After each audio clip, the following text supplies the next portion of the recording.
Every relationship has a moment. A single, quiet moment where one person stops asking. It happens at a kitchen table or in a car on the way to somewhere neither of you really wants to go. You look across at the person you love and you say the thing you have said 1,000 times. Where do you want to eat?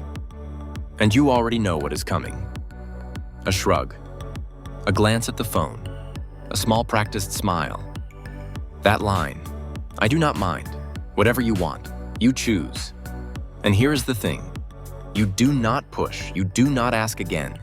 You do not wait for a real answer, you make the decision. And in that moment, something shifts. A tiny, almost imperceptible transaction. He hands you a piece of his voice, and you take it. Not from cruelty, not from a hunger for control. You take it because it is easier. Because the alternative means standing in the hallway of a decision, waiting for someone who seems to have nothing to offer. So you fill the silence, and the silence becomes the shape of your relationship. If you have ever stopped asking for his opinion, not because you are a control freak, but because you already knew he would not give one, you are not living with an easygoing man. You are living with a man who has learned that his preferences cost more than they are worth.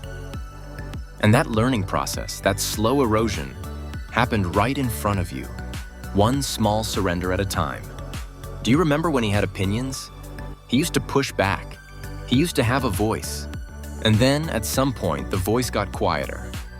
It was not a fight. It was not a dramatic turning point. It was 1,000 tiny moments of him speaking and you, maybe unconsciously, dismissing. A suggestion for dinner that you vetoed. A plan for the weekend that you said would not work. He tried. And each time he tried, something happened. Not a fight, just a negative response, just a message, clear and unmistakable that his input was not quite right, not quite useful, not quite welcome. And so he learned. He learned that the safest answer was silence. That the path of least resistance was the path of silence. He learned that saying nothing was better than saying the wrong thing. He learned that his preferences, his tiny, insignificant preferences, were a liability. They created friction. And friction, in this relationship, became something he could not afford. Because friction meant your frustration. And your frustration, however justified, felt like a verdict. A verdict on him, on his judgment, on his worth. So he stopped. He did not make a conscious decision. He did not wake up one morning and think, I am going to become a passenger in my own life. He just slowly stopped raising his hand. And you, being a person who needs things to happen, who needs decisions to be made, filled the gap. You became the executive, the planner, the one who knows what is for dinner, what is for the weekend, what is for the future. You did not ask for that job. You inherited it from a man who abdicated. A man who did not tell you he was abdicating. He just stopped showing up to the meeting. And here is the wrong conclusion. The one that everyone draws. The one that feels so reasonable, so true, that you never even question it. People look at him and say, he is so laid back. He is so chill. He just does not care about the small stuff. He trusts her completely. They see a man who is unbothered, a man who is happy to let you take the lead. They see a man who is so secure in his masculinity that he does not need to decide where to go for brunch. They see a man who is an absolute dream to be with. No drama, no conflict, no argument, just peace. And you might believe it too. For a while. You might even be grateful. After all, it is nice to get your way all the time, right? It is nice to never have to negotiate. It is nice to have a man who just goes along with whatever you want. But at some point, you start to feel it. A loneliness that has nothing to do with being alone. A frustration that has nothing to do with his behavior in the moment. You start to realize that his peace is your prison. Because you are not in a partnership. You are a manager. And he is a silent employee. A man who has clocked out emotionally but is still physically present. He is in the room, but he is not in the conversation. He is in the bed, but he is not in the marriage. He is a ghost with a heartbeat, haunting the life you built for two. And so the dynamic hardens. You stop asking for his input. You stop asking for his opinion. You stop asking for anything because asking feels like a performance. A ritual you go through that has no real meaning. He will say, "I do not mind," and you will make the choice. And you will resent him for making you make the choice. And he will sense your resentment, and he will withdraw further. Because your resentment, even when it is silent, is proof. Proof that he was right to be quiet. Proof that his voice was never really wanted. Proof that the safest place for him is in the shadows, out of the way. This is not about being easygoing. This is about survival. A kind of survival you do not see, because survival is supposed to look like fighting. But some men survive by shrinking. They survive by becoming small. They survive by making themselves a non-issue. They survive by erasing their needs so completely that they no longer feel the pain of having them ignored. It is not a choice. It is a reflex, a learned reflex. Now let us be clear about one thing. The man who does this is not a victim. He is not helpless. He is not weak. He is not a child. He is a man who has been trained, conditioned, not by you alone, not by some deep flaw in his character. He has been trained by the relationship itself, by the feedback loop that exists between the two of you. Every time he expressed a preference and you dismissed it, he received a signal, a message. Your preference is wrong. Your preference is inconvenient. Your preference is a problem. And that signal, repeated over hundreds of small interactions, created a behavioral imprint. His brain, without him even noticing, was learning. It was learning that speaking up triggers a negative outcome. It was learning that silence triggers relief. Relief from conflict. Relief from your frustration. Relief from the feeling that he is somehow failing you. And here is the irony. You did not mean to train him. You were not trying to create a passive man. You were just frustrated. You were just tired of making every decision. You were just sick of him not having a clue. And in your frustration, you took over. You made the decisions faster. You stopped waiting for him. And that speed, that efficiency, that was the punishment. The punishment for his slowness. The punishment for his indecision. You did not hit him. You did not yell at him. You just made him irrelevant. And that was enough. More than enough. It was devastating. Because for a man, for many men, the relationship is a primary source of his identity. He wants to be your partner. He wants to be your equal. He wants to be the person you turn to. But when he turns to you and you turn away, when he speaks and you respond with impatience, a part of him dies. A part of him shrivels up and goes quiet. And that quiet part, that shrunken part, is the part that used to have preferences. The part that used to have a will. The part that used to be a person with agency. So what is actually happening here? Let us name it. Because naming it is the only way to see it, and seeing it is the only way to change it. This is learned helplessness. But not the kind you learn in a psychology textbook. This is relational learned helplessness. It is the kind of helplessness you learn inside a partnership. It happens when you are repeatedly exposed to a situation where your actions do not produce the desired outcome. You try to influence the environment, and the environment does not respond. So you stop trying. You become helpless. You learn that you cannot change the outcome. So you stop initiating. You stop fighting. You stop trying to win. Not because you are naturally weak, because you have learned that trying is pointless. This is the mechanism. And once you see it, you cannot unsee it. You see it in the way he hesitates before answering a question. You see it in the way he starts a sentence and then abandons it. You see it in the way he looks at you for approval before making a small decision. He is not a child.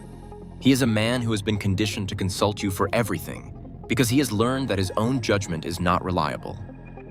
Not because it is actually unreliable, because you have told him in 1,000 ways that it is.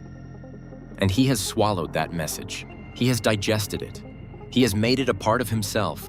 He has come to believe that you are better at decision-making, that you are smarter, more capable, more competent. And that belief, that core belief about himself, becomes a self-fulfilling prophecy. He does not practice his competence, so he becomes less competent. He does not exercise his will, so his will becomes flabby, weak. He becomes who you thought he was. And you look at him and think, see? I was right. He cannot make a decision. He cannot take the lead. He is just that way. And you are right. He is just that way. But you are the one who made him that way. Together, the two of you, in the quiet, over the years, with all your good intentions, with all your efficiency, with all your frustration, you built this. Now contrast that calm exterior with what is happening inside. It is not peaceful. It is a slow drowning. It is the feeling of watching yourself become smaller and smaller and not being able to stop it. It is the feeling of knowing that you used to be someone, and now you are just an accessory. It is the feeling of shame. Deep, gnawing shame. Shame that you are not the man you thought you would be. Shame that your partner does not see you as a leader. Shame that you are so scared of conflict that you would rather disappear than disagree. And that shame does not make him more assertive. It makes him more passive, because to assert himself now would mean admitting that he has been silent all this time. It would mean facing the reality of his own absence. It would mean confronting you, confronting the dynamic, confronting the possibility that you might reject his new voice just as you rejected his old one. The risk is too great. The potential for humiliation is too high, so he stays quiet. He stays small. He stays safe. And the loop continues. You get angrier. He gets quieter. You get more frustrated. He gets more invisible. Until one day, you are living with a man who is just a shell. A man who agrees with everything. A man who never argues. A man who is so easy to live with that he is impossible to love. But here is the thing. This is not a permanent sentence. This is not a character flaw that cannot be fixed. This is a system. A system of behaviors and responses and reactions that the two of you have built together.